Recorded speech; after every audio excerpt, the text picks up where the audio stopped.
For somebody who's sitting back going, gosh, I need to jump on this, what should they do next? I think that it's an opportunity to learn what's in front of you, the opportunities ahead. That's going to get you excited. If you can really understand the future of technology, the future of robotics, genomics, even autonomous vehicles, every part of our lives will be changing dramatically in terms of everything that touches us and that we touch, whether it's fabrics in our clothing, everything that we do. Your companies, your entrepreneurial companies will be moving in different directions for different reasons as it relates to these technological opportunities that are coming your way. Learn about them. I believe that once you get excited about the opportunities that's once in a generation coming, why not then be an investor, not just a consumer? And therefore, start by getting educated. Welcome to the Social Media Takeaway. I'm your host, Louise McDonnell,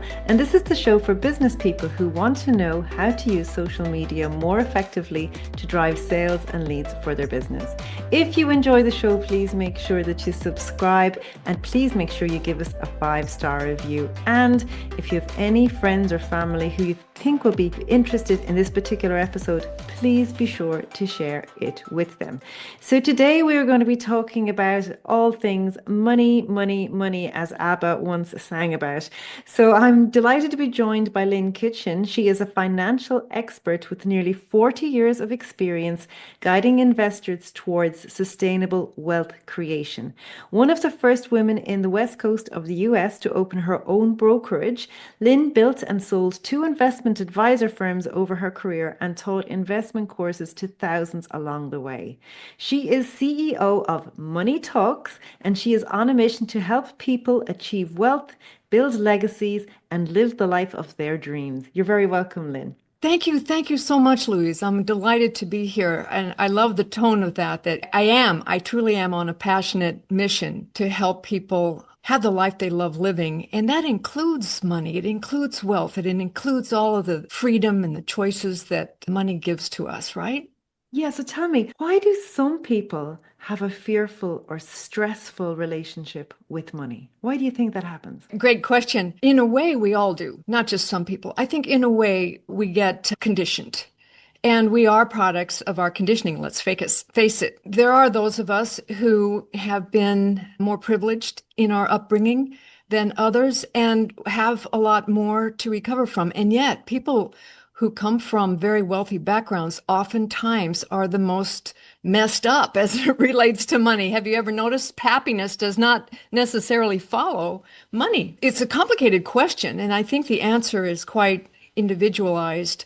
And it's something that everyone can get better at. We can all get better at embracing the possibility that everything is possible for us. We don't have to have the past determine our future. And as a financial expert that you've been years and years working in this area, would you notice a difference between like people that are born in different decades? So I even think about in families, I think from the oldest to the youngest, there can be a different relationship or outlook or relationship with money. And I always think that people are more like their friends or their peers necessarily rather than their siblings. So have you noticed that throughout your years in helping people? Absolutely. You are so right, Louise. I've been managing money for high net worth individuals, families, small corporations, and even nonprofit companies for almost 4 decades. And it is true. The people who were born during the Depression years and were raised during the Depression era, and they're now in their 80s and 90s, they have a different mindset for money, much more conservative, much more risk intolerant, much more not, they really want stability. Then we move into the baby boomers, which I'm a part of that group, much more possibility oriented, growth oriented, the sky's the limit, and willing to take risks. So we're not quite so averse to risk. And I think that it shows in our generation. We're really one of the wealthiest generations on this planet. And that's not just the United States, but around the world. And then as we have the other age groups, the millennials and so forth, we are definitely impacted by the opportunities that are available to us. And those who were raised during COVID most recently have even a much more shifted viewpoint on what their own tolerance is for risk and for reward. Risk and reward, two different parts of the coin that impacts our emotional ability to make good decisions going forward as it relates to money. Because that just makes me think, like, first of all, do we have our own limiting beliefs? Oh, yes. Oh, yeah. That we're not even aware of. So, and I say this in the context of people that are listening in that are maybe that have shifted from working in corporate and then now have their own business. And that whole shift of all of a sudden it's on you, it's not on, there's a whole different level of risk. So true. I think, and that's a good point, Louise. Lean into that. Entrepreneurs are risk takers. Now you find yourself in an era where you're right. You are the one who's the CEO. Everything, the buck stops here. You're the one who has to make sure that all the decisions are going in the right directions. You're the one who has to make the investment in your teams. You're the one who has to make the investment in the growth of your business. You're the one who plows back your money that's being paid to you. You plow it back into your business for the hopes of growing. And then when do you get to the point, you see, where that is an amount of money additional that you can now put into your own retirement, toward your own future.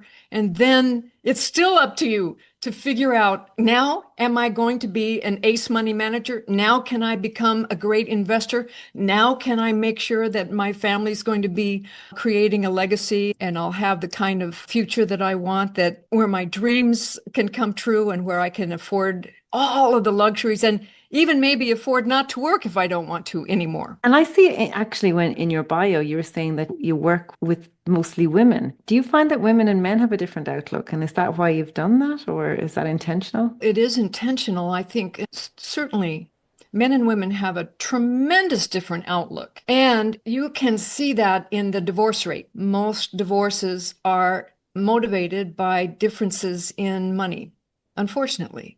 Not all, but yes, women and men are raised differently.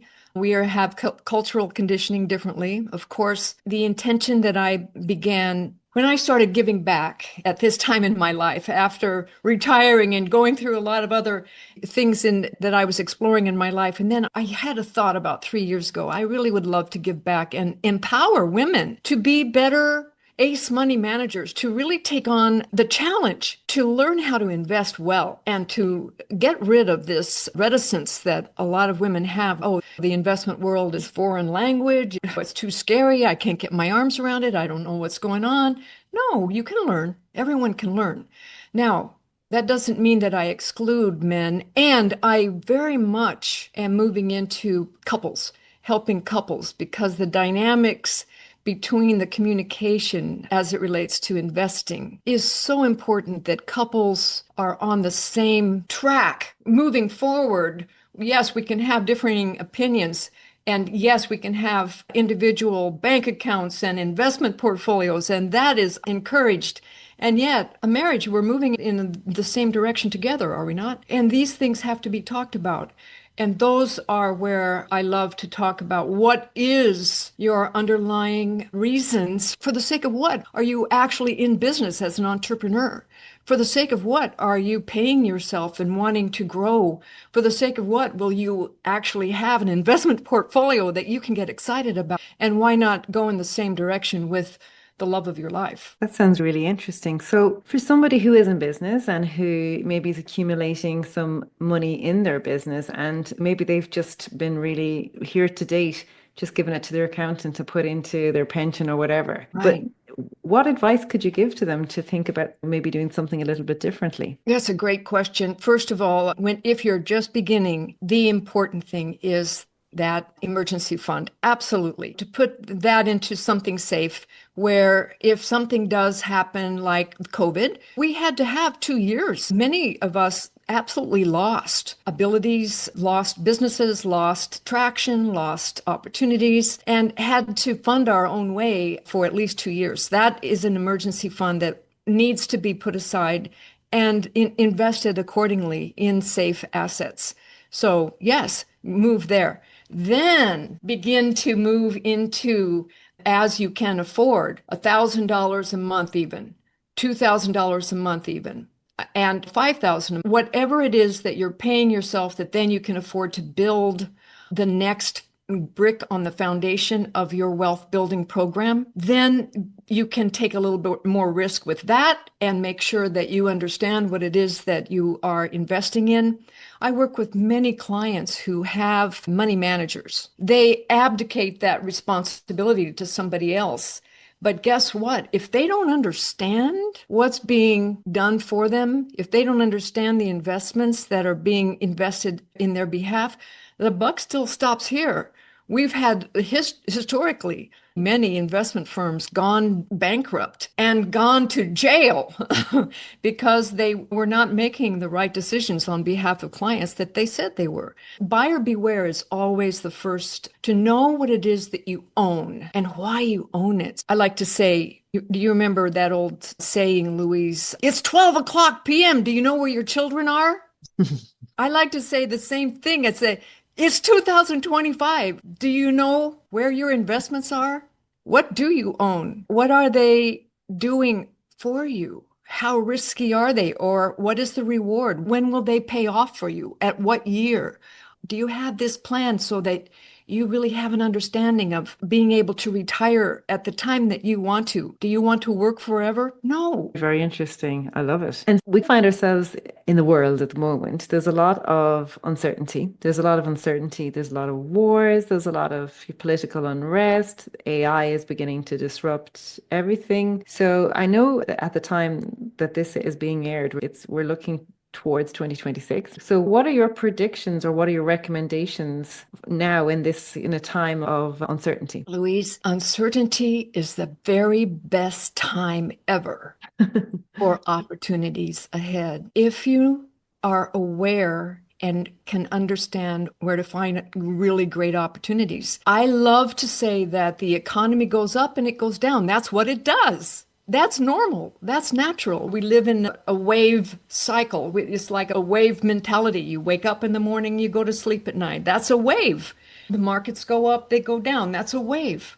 And as they go up, we prosper. As they come down, it's time to get in because things are on sale. So you can purchase a really great growing assets at a better price, but you have to be aware of that. So the uncertainty creates that sine wave, creates the opportunity to be able to create a portfolio that's well-timed, placed, invested. So it does take some knowledge, but it also just takes this, being open to opportunities ahead. Louise, 2026, just wait. We are going to be in the most amazing growth cycle between now and 2033 that you have ever experienced in your life, maybe for the rest of your life. We are in a cusp of growth that, and technologically, with all kinds of new technologies coming together all at the same time to be far more explosive than any wave of technology that we've seen in the past.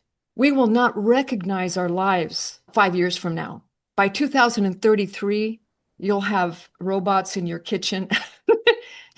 We have all kinds of brand new opportunities. Wouldn't you like to be getting rich from some of the new things that are coming into mainstream? And all it takes is an awareness that if you're not investing in high quality change for the future, then you will not be part of that. It's the same with AI. You're so right. Like in 5, 10 years time, we're not just even going to recognize the jobs. We're not going to. I had a conversation with a teacher and they're like, oh no, the kids are going to be using ChatGPT for their projects. And I'm like, but surely you want them to. Surely that's the point, because they need to know how to embrace this, because if they don't, they're going to face a world where that's going to be the norm. So yeah, I think you're right. I think we're at the cusp of something huge shift. And I think people don't realize what's coming down the line. There's going to be jobs now that don't exist in a few years' time. There's going to be university courses that are probably going to be made redundant because, because you'll only need a percentage of the number of people that you currently need because AI is going to take over other functions. Yeah, I think you're right in terms of that. Okay, for somebody who's sitting back going, gosh, I need to jump on this. What should they do next? I think that it's an opportunity to learn what's in front of you, the opportunities ahead. That's going to get you excited. If you can really understand the future of technology, the future of robotics, genomics, even autonomous vehicles, every part of our lives will be changing dramatically in terms of everything that touches us and that we touch, whether it's fabrics in our clothing, everything that we do. Your companies, your entrepreneurial companies will be moving in different directions for different reasons as it relates to these technological opportunities that are coming your way. Learn about them. I believe that once you get excited about the opportunities that's once in a generation coming, why not then be an investor, not just a consumer? And therefore, start by getting educated. I have an academy. I'd love to invite you to come and learn more about what I'm seeing. I'm a futurist. I love to see what's down the road. And my philosophy is there's always a brand new vehicle coming down the track, and there's new things happening. And if you can just get on board, then allow your life to be transformed, changed, and give yourself a chance to be part of the opportunities ahead. This is the time. It's not last year, 5 years ago, 10 years ago. It's now. I think you're right. And so, for somebody who's interested in finding out more about your academy, what would they do? Simplest way is just come to my website. It's Lynn Kitchen, KITCHEN.com. And just scroll down, and the very first thing you'll find is my next masterclass, which I'm giving a free virtual taste. You can come have a taste, and then opportunities. If you scroll down further, there are further opportunities for you to get involved. But in this academy, I have always something going on all the time that you can just click in and become a part of. Absolutely free, virtual. Come check it out, see if you like it. And I'm convinced you'll walk away more excited about your future than ever before. I think now is the time. I think there is a wonderful opportunity to go and sample and to see what it's like to be inside Lynn's Academy without any commitment initially. So I think that's a really good opportunity. And we will put the link to your website in the show notes. But if somebody wanted to connect with you on social media, where do you like to hang out? Oh, I am in LinkedIn, Lynn Kitchen, and also Facebook. Yeah, Facebook as well.